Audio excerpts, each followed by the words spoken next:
Hello and welcome. This is Lockdown TV from unheard.com. Joining us today is none other than Tyler Cowen, one of America's foremost economists, author of a very successful blog called Marginal Revolution, a podcast called Conversations with Tyler, and he is joining us down the line from Northern Virginia, close but not within the DC metropolitan area. Hi, and how are you doing, Tyler? I'm fine. Hello. So there's a whole lot of stuff we would love to talk to you about. We are being inundated with data. We're trying to make sense of it. There's a lot going on in the world, and you have a wonderful combination of skills and a big brain that we're hoping to deploy to help get some understanding in the next half hour. The first question is, there's a segment in your podcast, which I'm a big fan of, where you say underrated or overrated. So let me ask you, COVID-19, underrated or overrated? Well, you mean the risk of COVID-19? It depends where you are and exactly when you're talking about. So if you mean England right now at this moment, very late in August, most people probably are overrating the risk. Tim Harford had a very good piece in the Financial Times. That said, there are many parts of the world, including my own country, the United States, where people are still underrating the risk. They don't use masks. They don't take basic precautions. They go to bars inside. To me, that's quite reckless. There was a piece you wrote in Bloomberg where you were talking about this idea of phantom risk, and where at some point the actual risk from the virus can be kind of replaced with some sort of phantom risk, and it can have a tail after the actual risk has receded to levels that wouldn't normally concern everyone. Tell us about that idea. Well, we see this also happening with terrorist attacks. Before 9/11, clearly people underrated the risk that terrorists would take box cutters and commandeer airplanes and crash them into buildings, right? It was a terrible mistake. But after the attack happened, for a long time, possibly even still now, people overrate that risk because it has become salient to them. So one of the biggest problems of recovering from COVID-19 when that point comes around is that people will consider the mere existence of cases a reason to panic, and that will thwart the resumption of economic activity. Now, to some extent, again, depending on the region and the time, we still should be taking data and case numbers very seriously. But at some point when fatality rates are lower, possibly there's a good vaccine or an okay vaccine, it will be very hard for us to move away from our previous understanding of risk, and we will be overreacting. So there's kind of an inflection point then where government's job moves from being one where you should be sort of emphasizing the risk to make sure that your people are being sufficiently cautious, to a point where you then need to reassure them and try and reverse the kind of fear that you've helped engender. That's correct, and we won't know exactly what to occur. So as you know, your own government is now talking about people going back to work in offices. Well, are they at the point where that's the appropriate switch to make? Personally, I don't know. But I think the point is that no one knows, and what you will need is a frank, honest discussion of trade-offs. You mentioned case numbers. We had Professor Sridhar here last week, and she was talking about this idea of zero COVID, that in fact, governments should try to drive down case numbers to zero, because that's the only way that people are going to be sufficiently reassured to reopen society fully. And I just wonder, is it a case almost of too much data with this question of cases? Because if we had case numbers for example, flu, and I'm not saying they're comparable diseases even, but it is a serious disease that can claim lives. If we had the amount of data we have about coronavirus, about flu, and people saw charts and case numbers, and in every school they knew how many flu cases there were, and if you were flu positive, you would, take yourself out of society. That could potentially have been a huge fear for many years now. Do you think it's a question of almost too much data? Well, we're using the data in the wrong way. As a social scientist, I'm reluctant to say too much data, but I watched your interview with the COVID zero woman. And right away, when you pushed her on, do you really mean COVID zero, as in the number zero? She said no. And the project is called COVID zero.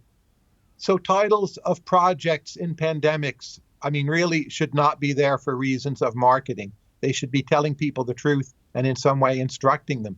So to me, that represents a broader intellectual failure that is going on, which is that it is truly very hard to consistently think in terms of trade-offs in a pandemic, in general, too.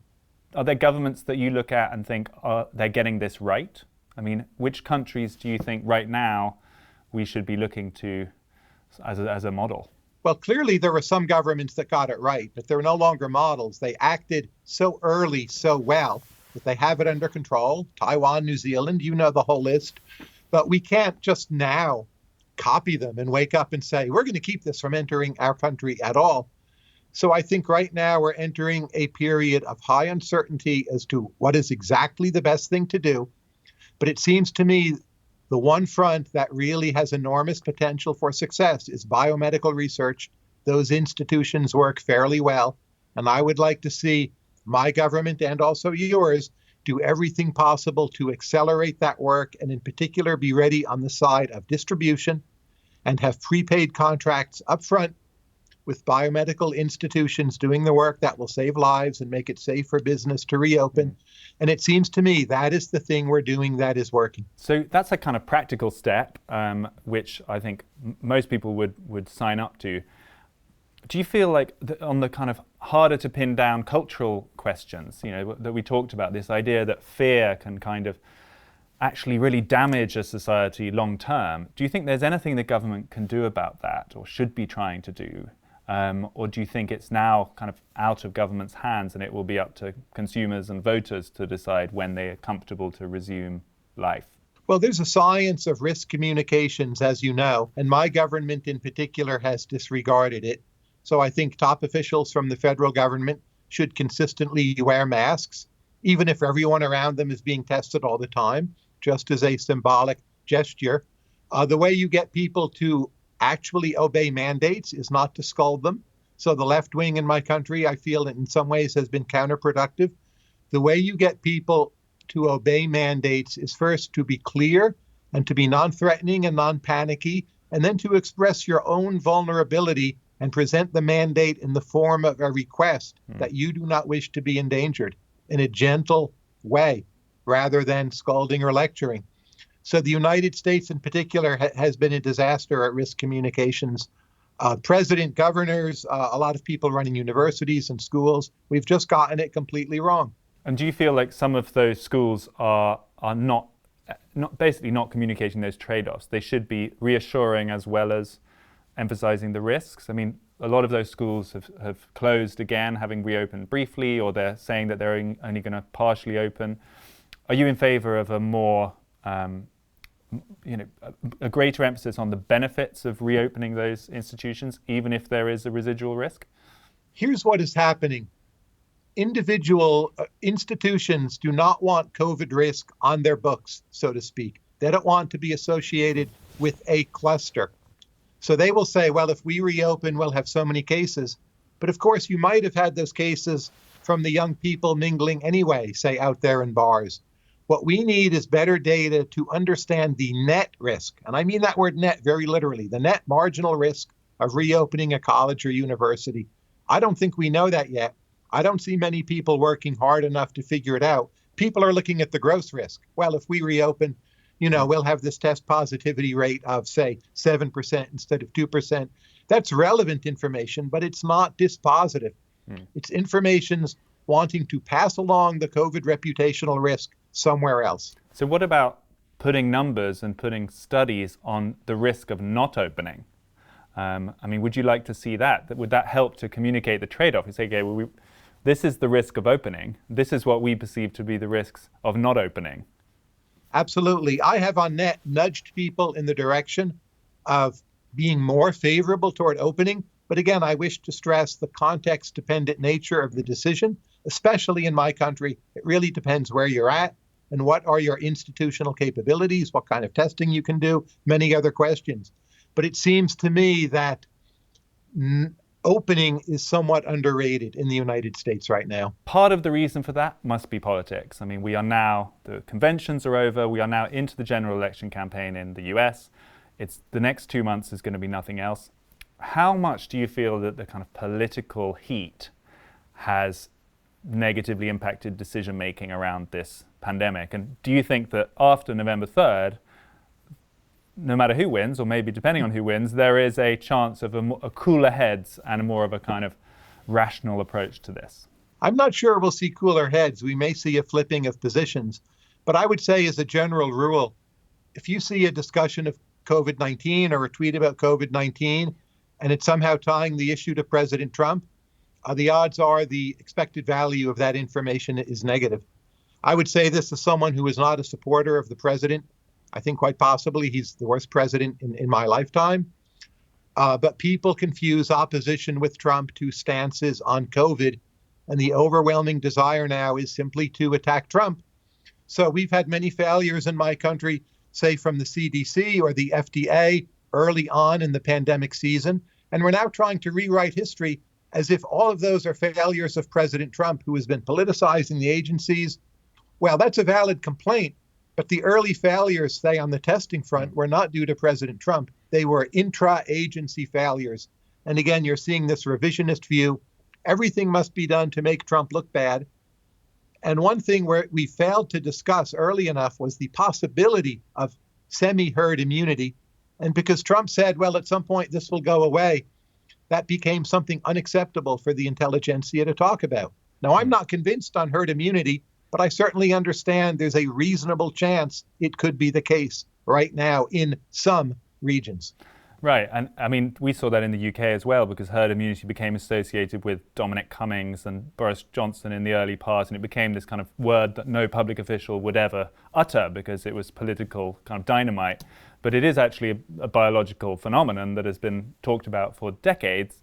I just spent time in Sweden. And there, Anders Tegnell, who is their epidemiologist, he believes that the numbers coming down so low in Sweden are at least partially the result of immunities building up. Do you buy that? I think we need to be very careful.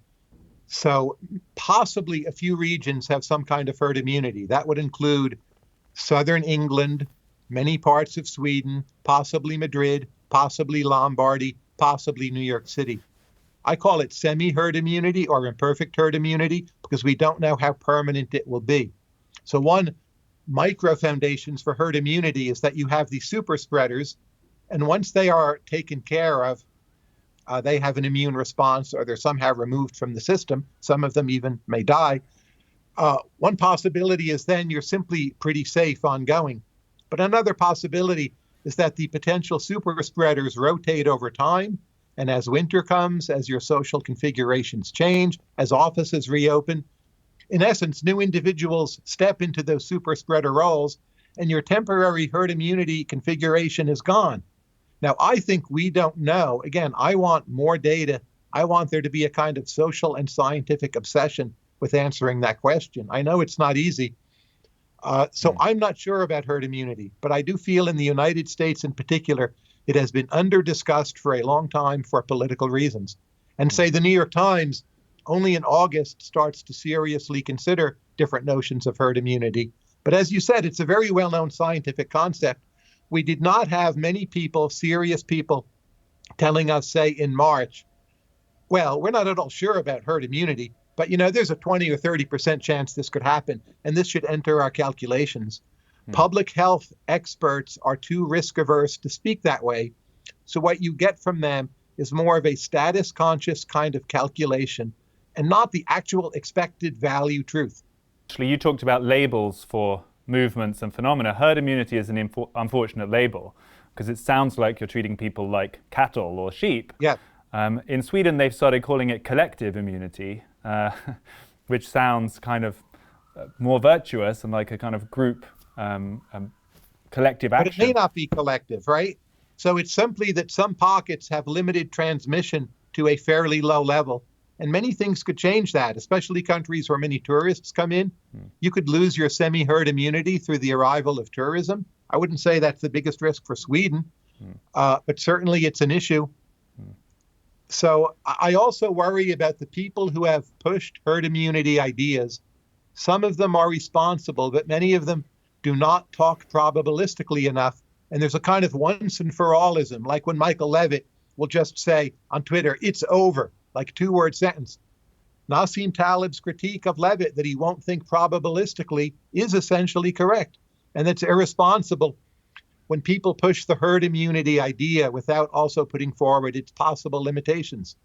So what does this mean, do you think, policy-wise? I mean, if we give you the keys to the castle and we say, right, you are going to decide policy, what would your metrics be for changing some restrictions and guidelines? If case numbers is a kind of false friend and can get us panicked about things that don't matter, would you just look at hospitalizations and numbers of people getting seriously ill? Or how would you kind of run this risk level assessment?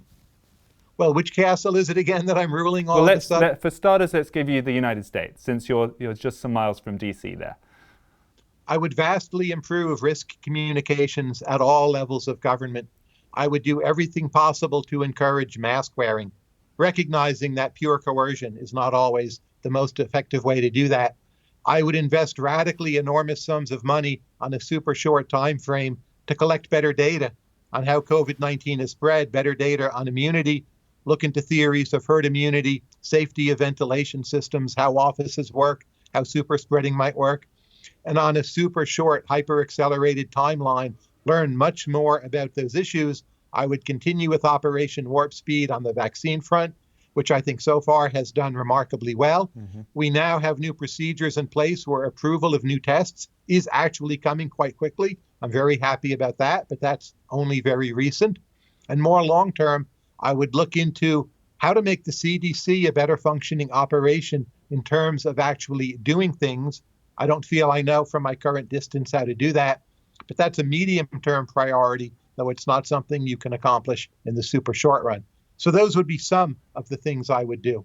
But also pre-purchase for, say, monoclonal antibodies, the notion of a pre-purchase program from the government, akin to what we're doing with vaccines.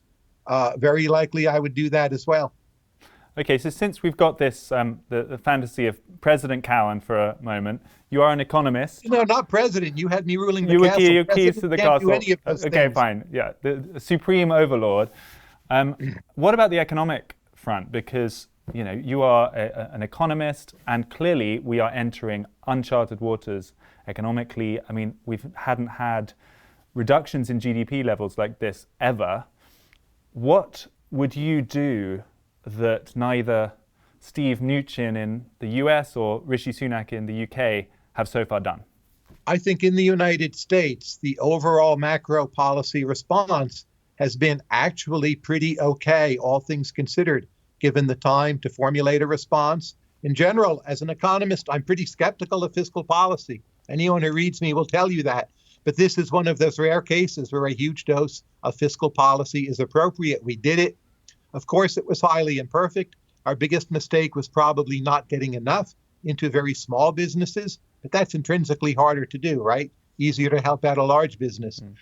We need another package of aid. It's being negotiated right now. Probably it won't be enough for state governments, but we don't know. We're on an okay track in the United States, and I know less about the UK fiscal response, but it seems to me, from what I do know, it's been broadly okay, all things considered. So what happens in the coming months then when companies start going bust? I mean, let's take the airline industry, for example. How long can it survive at these radically reduced levels of travel? And who do you save and who do you let go under? Well, if airline companies go bust, which they do in my country really pretty frequently anyway, the assets are not destroyed, they regroup. In essence, the debt is written down and people are back to flying whenever that is safe enough. So that's far from my biggest worry. It's really the smaller businesses I'm worried about. But the sad truth is some considerable number of them probably ought to go bust because consumer demand simply will not be there and we need some resource reallocation. But I would readily admit that's the one area where the US and I think also UK policy response has failed the most. But again, it is an intrinsically harder thing to do. So we've talked about the kind of health data and policy around that. We've talked a little bit about the economy. Do you worry for the culture more generally? I mean, do you think people who worry about the decline of Western civilization or worry that introducing fear and a threat like this at a point where we are self-doubting and unsure of what we stand for could be really dangerous. Do you think it's over the top and it's overly fearful, or are you worried more broadly, big picture, for the kind of state of our culture after this shock? Well, one should always be concerned, right? It's partly how you keep things on track. But I'm not as especially concerned about the current moment as most people are. Just a simple example, go back to the Spanish flu, 1919 and the like. I'm not sure what are the causal relationships, but that was followed by the Roaring '20s, a very different mood. Now, I'm not predicting we'll see the same thing this time, probably not. But I think that shows we don't have a very good understanding of how cultures evolve. And the notion that now today we have Facebook and thus somehow all of democracy will crumble seems to me a gross exaggeration and likely a complete untruth. So the United States, United Kingdom have long and glorious histories. They've always had major problems. Very, very likely our cultures will get through this. But of course, those cultures need a lot of repair work. So what role do you think the election might have in that? I mean, let's fast forward to the 4th of November. I've got to get you on record. Do you have a view as to what's going to happen? Can we ask you that? Sure. I follow the betting markets, and I think the last I looked, Biden was a 60-40 favorite. Since I'm not betting in those markets against the market estimate, I guess I must think my estimate is roughly the same. So Biden does not have by any means a lock on it, but he's definitely favored because unemployment aside, the COVID response has been poor. Trump has alienated a lot of people, and he's not seen as reliable. And seniors in particular feel threatened, and they were Trump's earlier base. In those Midwestern states, he had one are up for grabs. Possibly Texas is up for grabs. I would think Biden is more likely to win. So let's say that happens, and you're right on that. Do you think the whole atmosphere changes immediately? How much repair work do you think a President Biden would have to do? Or do you think the fact of his election and him being kind of a reassuring figure who's been around for decades would just instantly change the whole political atmosphere? No, I don't think things will change as quickly as people believe. And in some regards, Biden would become more like Trump. I don't mean in terms of style, but Trump's willingness to let this rip. So Biden has said, well, if necessary, we'll just close down the whole country again.